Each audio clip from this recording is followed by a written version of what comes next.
Belle moisson de finalistes au prix Trillium pour les éditions prises de parole qui s'illustrent dans 3 genres différents. L'auteur Alain Doum est en lice pour la pièce Un urinome sur une balançoire, un récit sensible qui met en scène un homme aux prises avec une tumeur au crâne. Véronique Mariquet, auteure du roman Marjorie Chalifou, un roman rapide, fou, qui met en scène une jeune fille fascinante, est également finaliste. Sonia Lamontagne est quant à elle en lice au prix de poésie Trillium. Son recueil Comptine à rebours est une œuvre intime qui rend compte de la réalité psychologique d'une jeune femme aux prises avec ses démons. Les lauréats seront connus le 22 juin prochain lors de la remise des prix qui aura lieu à la Bibliothèque de référence de Toronto. Les prix Trillium sont gérés par la Société de développement de l'industrie des médias de l'Ontario pour le compte du ministère du Tourisme, de la Culture et du Sport de l'Ontario. Vous écoutez Samedi de lire avec l'auteur invité d'Amélie Boivin-Enfield. On est maintenant rendu au segment de la chronique littéraire de cette semaine en compagnie de mon chroniqueur et collaborateur Billy Robinson. Bonjour Billy, comment ça va? Bonjour, ça va super bien toi? Très contente de t'avoir avec moi cette semaine et on va commencer avec ton premier ouvrage, Maxime Landry. Oui, alors un deuxième roman pour Maxime Landry. C'est sûr qu'on le connaît comme l'auteur, compositeur, interprète et gagnant de Star Academy dans une autre vie, on dirait. Alors, il nous revient maintenant avec un deuxième roman, en fait. Alors, une belle surprise.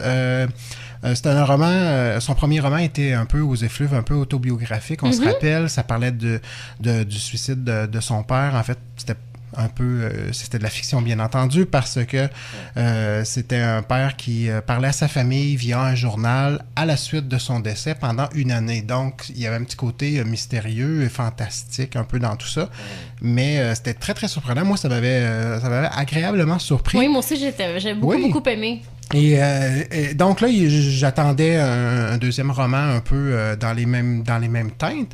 Et effectivement, on est encore un peu dans quelque chose là, de très touchant, mais beaucoup moins personnel cette fois-ci. Donc là, on est vraiment dans de la vraie fiction.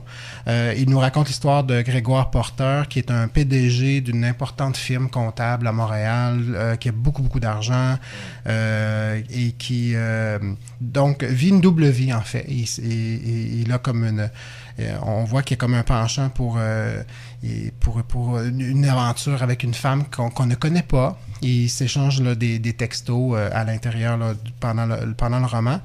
Et donc, j'ai été, comme je vous dis, agréablement surpris parce que c'est un style que je sens maintenant assumé. Il tombe pas dans le cliché, là, ça aurait pu, parce que c'est une histoire d'amour, bien entendu, mais ça m'a rappelé beaucoup là, ce que Marc Lévy et Guillaume Musso font. Ah, OK. Oui, vraiment, là, on est dans le même ton. C'est un personnage que l'on aime, en fait, mais qu'on va détester aussi, parce qu'il est quand même, il est un peu antipathique au début, mais il se révèle lentement là, comme un homme sensible, qui devient conscient là, aussi que le temps passe et que ça peut lui échapper, même s'il y a beaucoup d'argent, il peut pas tout le temps... on peut pas tout contrôler dans la vie. Donc, on est un peu là-dedans. Donc, cette double vie qu'il vit avec sa femme, que l'on sent là, que ça balance un peu, ça va pas très, très bien. Et cette aventure avec cette mystérieuse femme-là qui s'échange et qui se sont pas encore rencontrés. Donc, il y a vraiment une belle... un suspense un peu là-dessus. Et c'est entrecoupé là, de courts chapitres où on voit, il est en voyage et on assume que c'est avec cette fameuse personne-là. Donc, tout le long du roman, on va un peu dans le temps, on avance dans le temps, justement, parce que tout mon temps pour toi, c'est un peu ça. On voyage beaucoup dans le temps, tout est question de temps aussi. Donc, un peu, on était comme un peu intrigué par qu'est-ce qui va se passer, parce qu'il nous laisse vraiment des compte-gouttes à savoir là, si c'est vraiment cette femme-là ou c'est sa femme à lui. Est-ce qu'il va... Donc, il y a vraiment une belle intrigue. Ça m'a vraiment... j'ai été agréablement surpris. Une belle lecture d'été, je vous dirais. Là, partir en vacances avec ça, je pense que vous passeriez du bon temps. Donc, c'est une écriture sensible. Là, puis, je pense que je prédis des bonnes choses quand même pour Maxime du côté du roman. Là. Donc, à ne pas hésiter d'essayer de plonger dans son univers romanesque. Alors, Tout mon temps pour toi de Maxime Landry. Et là, le deuxième, c'est Rinzen de Joanne Seymour. Et L'homme perdu, donc Rinzen et L'homme perdu. Joanne Seymour, qu'on connaît, nous, en librairie, et pour les gens qui aiment le polar, comme quelqu'un qui a écrit vraiment de très, très bons romans. et qui, dernièrement, a été... en fait, on a adapté à Série Plus une série qui s'appelait Séquelles et qui était inspirée de son premier... d'un de ses premiers romans, Le Cri du chevreuil, voilà. Il y a écrit du cerf. Du cerf, merci. Oui. Et puis pourtant, j'aime beaucoup Joanne, donc c'est vraiment... je trouve que c'est le fun que maintenant, puis c'était une des séries les plus populaires là, à Série Plus, donc je suis vraiment content parce que ça a fait de découvrir à les gens cet auteur et cette série-là. Donc là, on est vraiment dans une autre série par contre. C'est le premier, j'espère, en fait, là, d'une nouvelle série avec une nouvelle enquêteur, donc Rinzen, qui est une femme, une bouddhiste, en fait.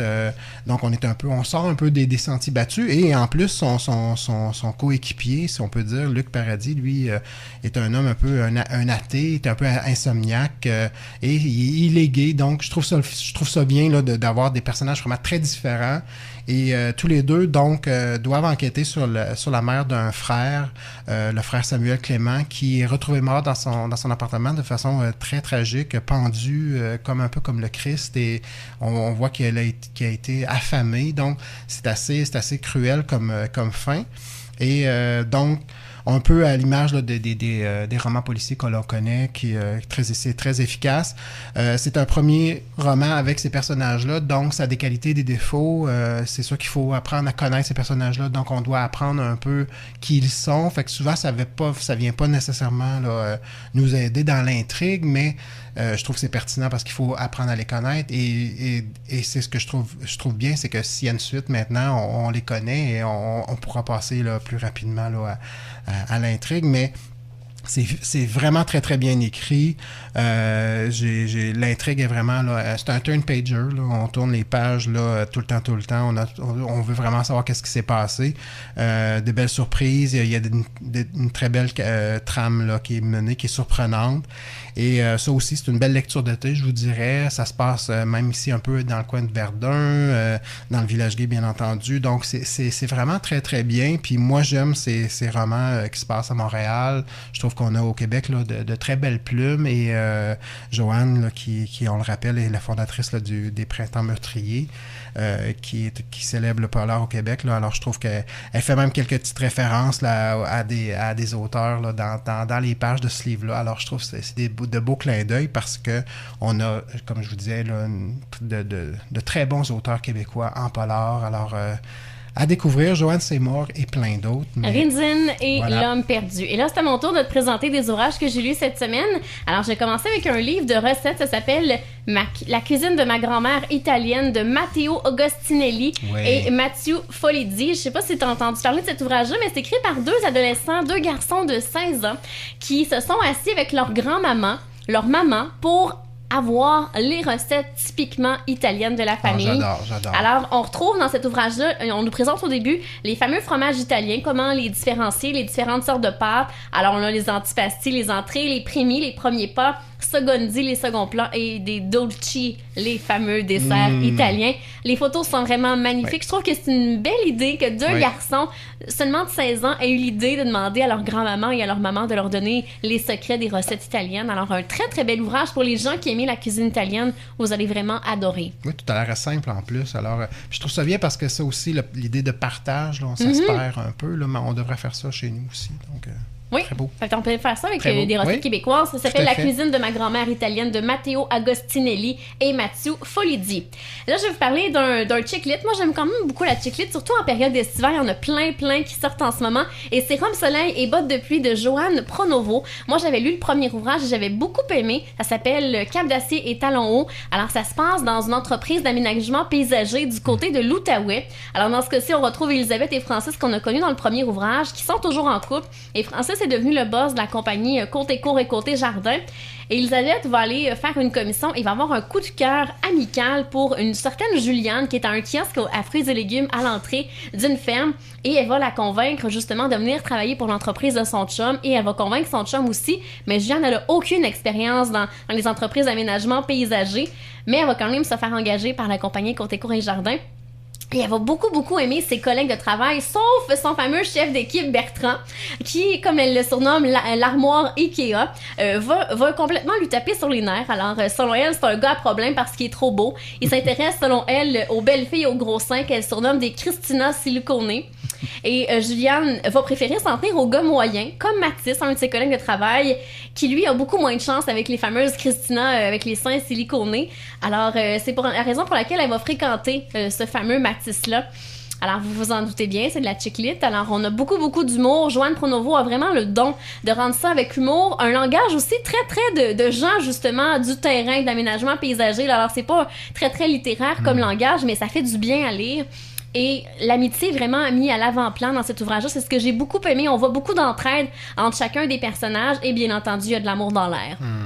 Alors, ça s'appelle Robe soleil et bottes de pluie de Joanne Pronovo. Alors, un bon chiclite pour l'été avec justement beaucoup de coloré, de drôlerie et c'est très estival. Alors, un bel ouvrage pour les filles qui aiment beaucoup la chiclite. Alors, je vous présente un album pour enfants maintenant, La souris qui rugit de Rachel Britt et Jim Field. Alors, c'est l'histoire d'une petite souris qui pensait toujours inaperçue. Alors, on s'assoyait sur elle, on l'écrasait sans arrêt. Alors, le lion qui, lui, règne bien entendu sur son royaume est vraiment énorme, menaçant et tous les animaux l'admirent bien entendu. Et pour prouver son importance, il n'a tout simplement qu'à rugir. Alors la souris se dit, pour me faire respecter, je devrais apprendre moi aussi à rugir. Alors elle va aller demander conseil au lion. Et finalement, elle va découvrir que le lion, lui, a peur des souris. Alors, finalement, elle va le convaincre de l'aider et ils vont cohabiter ensemble sur le monticule de pierre. Et les illustrations sont vraiment magnifiques. C'est magnifique, c'est vraiment C'est sûr que vos tout-petits vont vraiment adorer une très belle histoire, justement, sur l'entraide, sur l'amitié. Alors, ça s'appelle La souris qui rugit de Rachel Bright et Jim Field.